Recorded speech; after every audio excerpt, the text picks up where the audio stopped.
Today's episode is sponsored by Vitality Health RX Supplements. Whether you're an athlete, a busy professional, or just someone looking to prioritize health, Vitality Health RX has what you need. With premium ingredients and rigorous quality control, their supplements support your body's natural functions. Visit shopvrx.com and use code FEELGREAT15 for 15% off your first order. Thanks to Vitality Health RX for sponsoring this episode. Now let's dive in. Hi. Welcome to the Feel Better, Feel Great podcast, where we dive into the wonders of holistic health and functional medicine to empower you with the knowledge you need to lead a healthier, happier life.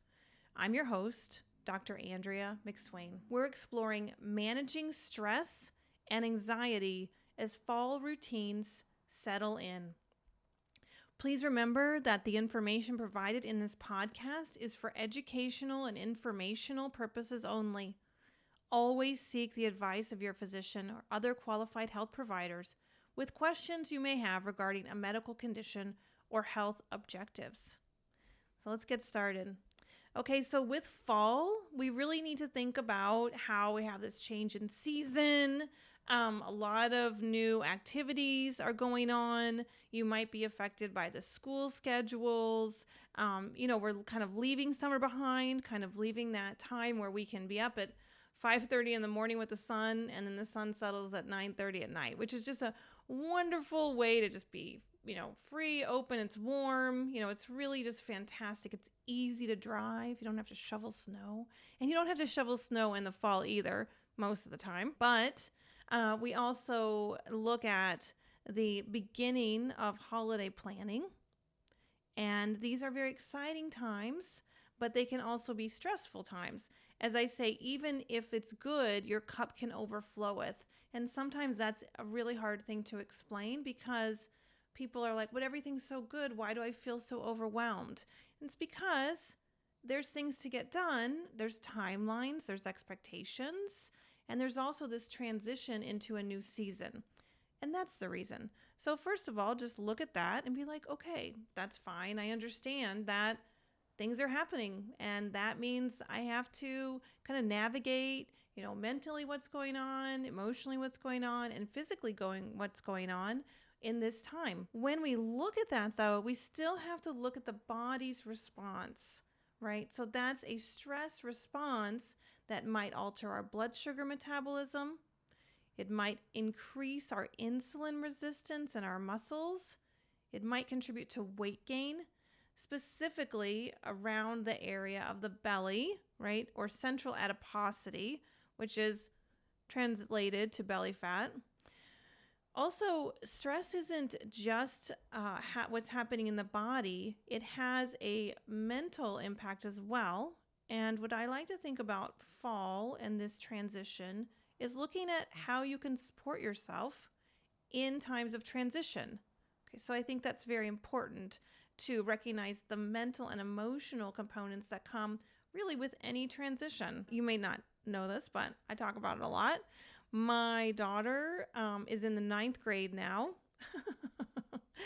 which in and of itself is like, you've got to be kidding me, but it's true. And her responsibilities have amplified incredibly between this year and last year, meaning that I have to navigate both being very supportive of her, right? Accepting a new school schedule for her, which has a lot more demands on our time and our responsibilities. And also they do a lot of things on the weekend. So she needs my love, support, attention, which she's always had, but she also needs it in a different level. And then looking at all the challenges that we have to do together, that she needs to do on her own. It's a big deal, and it is a significant transition. And this fall for me, you've probably all been there or you're going there. One of our neighbors is looking at their child going into pre-K, but that's a full day here in Michigan, and it's got some demands on the parents. They have to know the teachers, and they need to know the other kids and the other kids' parents. And then what's the structure like? The kids are going to be tired. I mean, that's the same thing with my daughter shifting to the 9th grade, just such an increased demand on her. And then where do I need to be supporting her in her transition She's not really recognizing what that transition means to me necessarily, and that's okay because I'm the mom. And she's the kid, and that's how it feels too sometimes when we take on someone else's responsibilities as a support person, but it really means a lot more work for us. So just recognizing that as well. So there's that mental challenge that goes with the stress, and we discussed some of the physical challenges, but let's transition back to the physical challenges and talk about this impact it has, especially on metabolism or metabolic health, okay? So if you're noticing in yourself or in your peers that as they are stressed, some of them might have their waistline grow. So I want to help you understand what that means from a metabolic and stress management.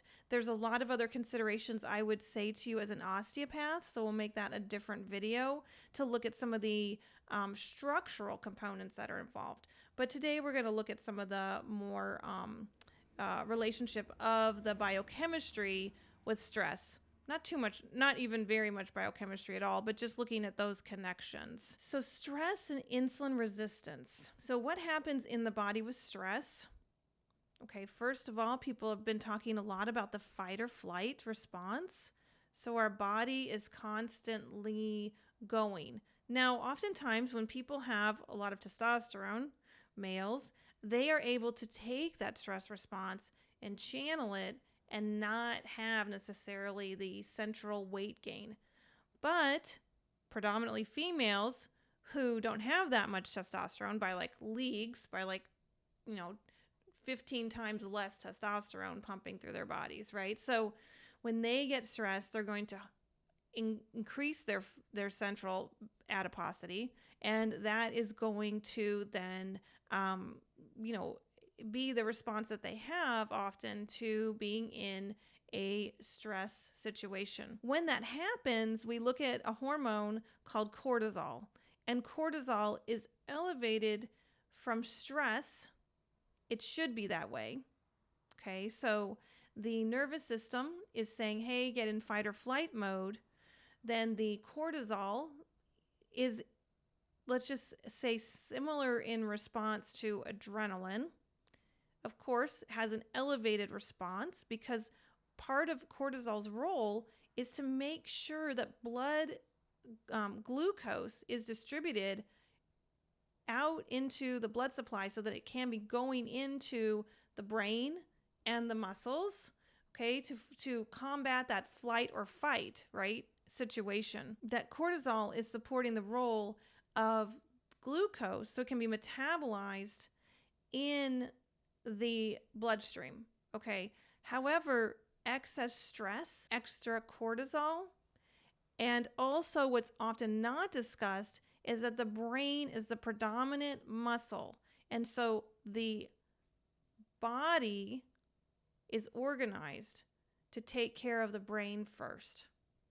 And when there's a cortisol state, then the brain will always remain predominant to receive the glucose, which means the muscles will develop a resistance to the blood glucose, and that translates in medical terms to insulin resistance of the muscles.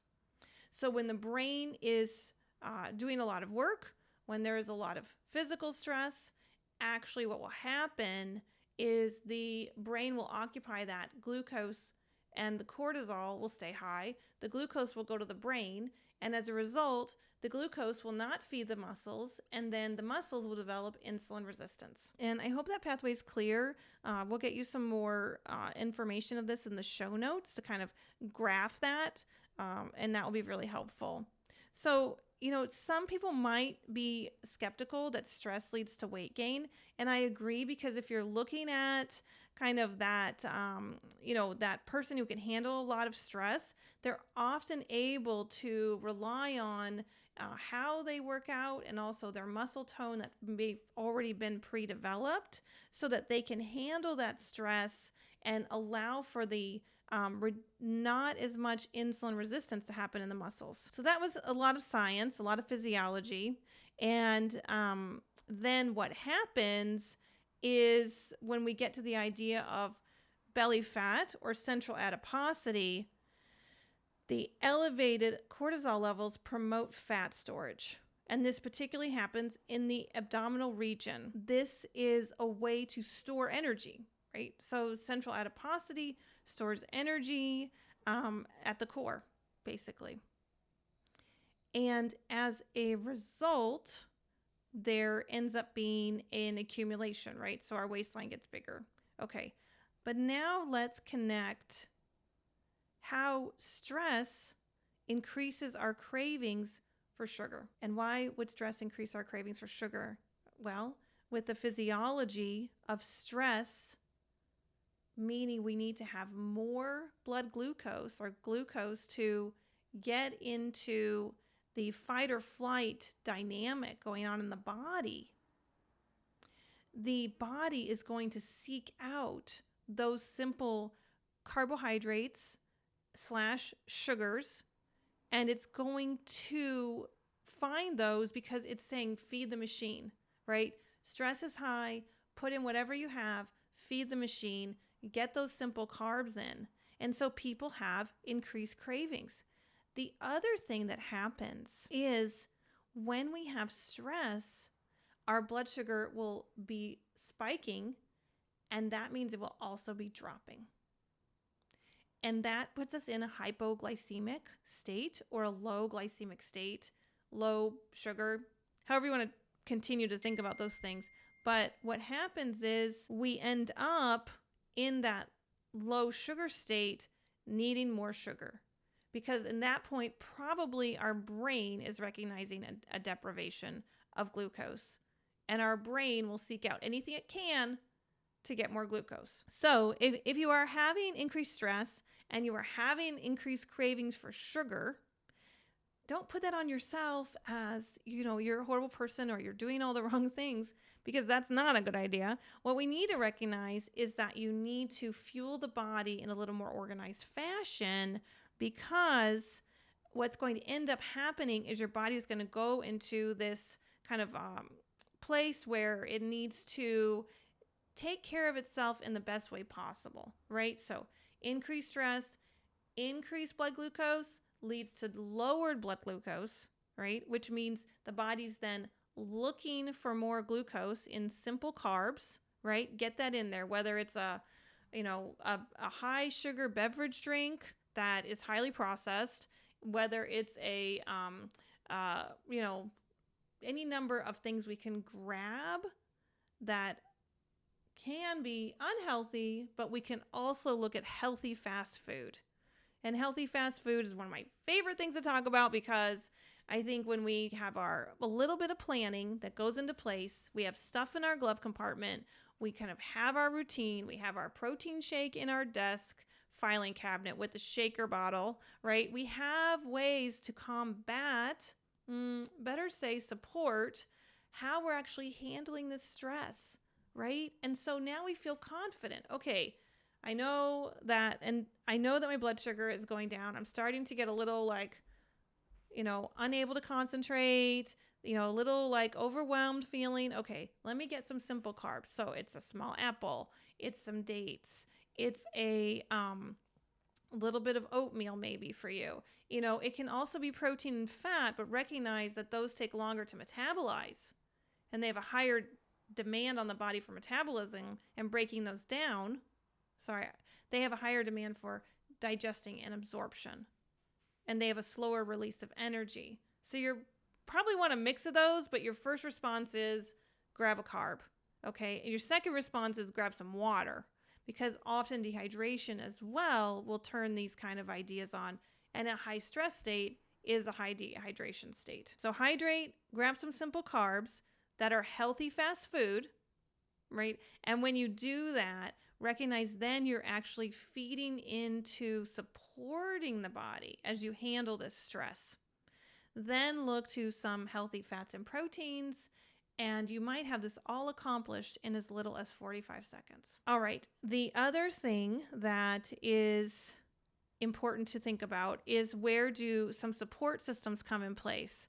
And That's a wonderful thing to think about, right? Because your body is naturally designed to have all these elements in the biochemistry to be really supportive and also really responsive to what nature gives us. First thing I want to talk about then is B vitamins. So, B vitamins for stress management. Probably a classic connection, right, between B vitamins and stress management. We know that vitamins like B12, okay, which is methylated cobalamin or methylcobalamin. You can also use adenocobalamin, but primarily it's methylcobalamin. Folate, which is B9, right? And these are really important for how you feel. And then B6, which is part of it's a precursor to making tryptophan, which makes you feel really good. Looking at these and how B vitamins play a critical role in how our body regulates itself. So when there's stress, the machine is working more, these B vitamins are going to become depleted. Can you get them from food? Absolutely, right? You have to recognize, though, that you need more of them. So your demand is higher, and you need to have your support systems in your body meet those demands. And that's the idea of supplementation. B vitamins are definitely in dark leafy greens. If you're noticing an increased level of stress, I recommend getting those dark leafy greens like spinach into the food processor or the blender so you can increase the amount, right? Or cooking them in a way that takes a large amount of spinach, for example, and puts it in a small amount so that you can digest it and absorb it much more readily. And it has more concentrated B vitamins. Another source of B12 is nutritional yeast. Now, nutritional yeast is inactivated B cerevisiae, and it is a very competent way to receive B12. Some people sprinkle it on because it has this kind of cheesy flavor. So they'll put it on broccoli, put it on like popped rice, things like that. So they can get some B12 in naturally. When you think about that, it is a little bit different than how people have a concern about yeast, but we'll talk about that in another conversation. But nutritional yeast is a very high source of B12. And you definitely want to think about incorporating the vitamin-rich foods into your diet. Again, just kind of planning for stress and supporting yourself in this stress, and then learning how you handle the way to handle these small transitions of stress, because then sometimes when life is a little bit more overwhelming, you've got these tools in place. So this is the perfect time to do those small, thoughtful things that help you build in your capacity to care for yourself. And one of those things is cinnamon. And I think most people really love cinnamon. Cinnamon is powerful in so many ways, but what it often does is prevent insulin spikes and crashes. Even a half a teaspoon a day from the research shows that this is a great way to stabilize your blood sugar. You cannot put it directly in your mouth as a powder. Nothing should go directly in your mouth as a powder. So cinnamon can be added to anything. One thing that might actually help you stabilize your blood sugar is in your coffee, adding some cinnamon. In your sweets, so if you're adding like simple carbs, like you have, let's say, blueberries with yogurt, add cinnamon. If you have, anytime you add something savory, cinnamon can easily go into anything savory. And these are just small little ways that you can introduce cinnamon as a spice into your food. Some people will just pour it into their water and drink it that way, but I don't do that. I like to enhance the food, and it's really great on blueberries. Thinking about those ideas and then looking at some other ways, particularly in fall, to manage stress. I love talking about mindfulness practices. It's a very regular conversation, but I want to just focus. I just want to focus for mindful practices on eye strain because I just want you to think about your eyes. When the fall comes, the sinuses have to do a lot more work. The upper respiratory areas have to be involved with cold, right? They have to be involved with the leaves die off. They might have to be involved with mold, right? You get inside, the furnace is going, there's some dander, things of that nature. When you are looking at mindful practices, eye strain is a wonderful way to actually, when you are thinking about mindful practices, thinking about eye strain is really going to help you out, because a lot of times, you think, oh, I need to meditate. Okay, I totally agree.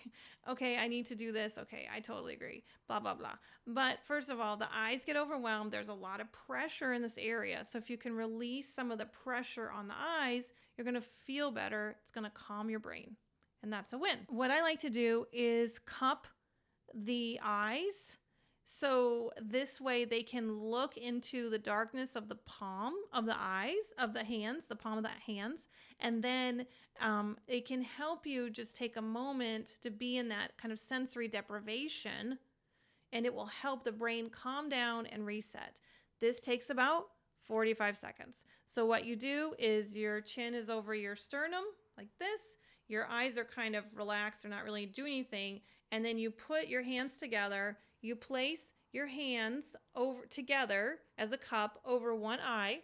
And then you change your gaze to look into that cup. And right away, or as you get used to this, you might just feel that reset happen. Pressure in the eyes go down. The muscles around the eyes really release.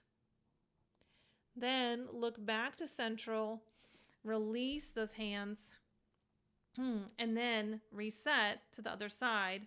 Already it's just a huge release, because again, there's so much pressure in the sinuses from these transitions in the fall. So coming here, cupping the eyes with both hands, looking into the darkness in the cup, and just kind of taking that moment.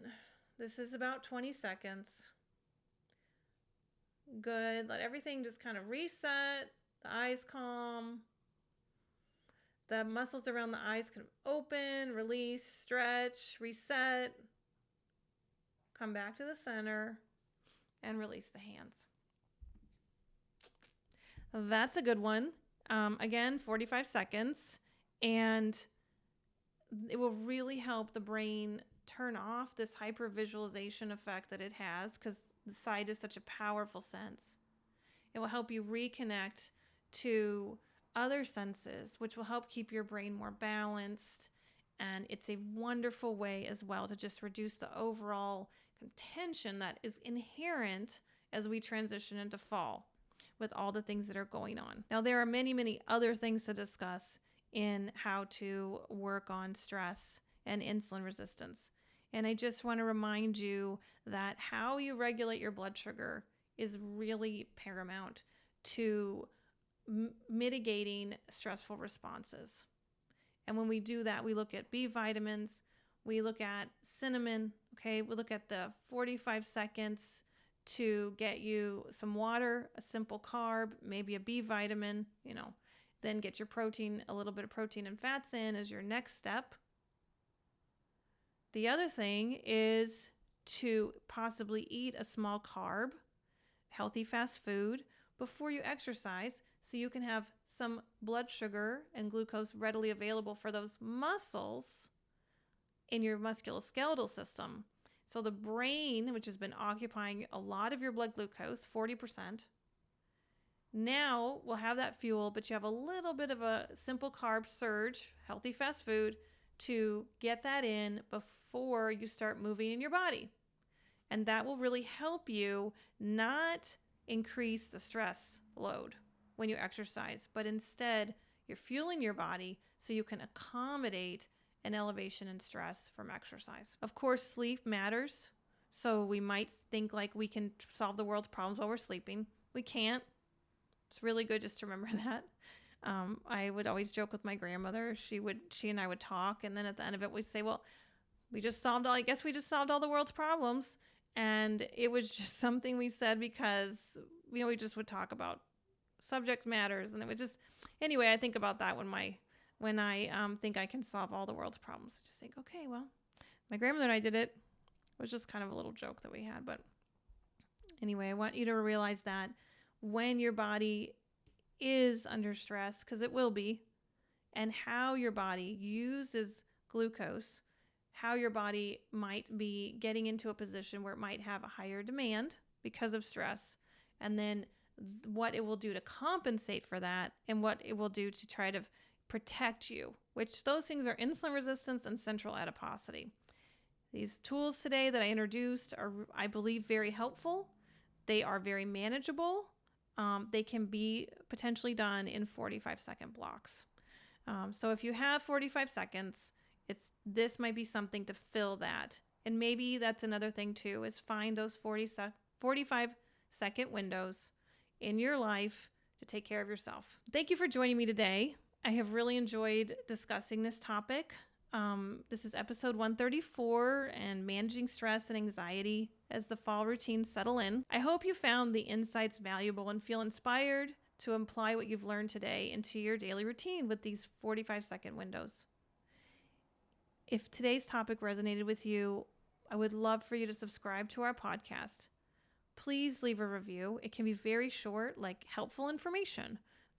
That would be great. Or, any question you have, that would be wonderful. If you have a friend who's dealing with this or maybe needs to know about that 45-second window to find that, maybe this is a nice way to share that concern to your friend or family member.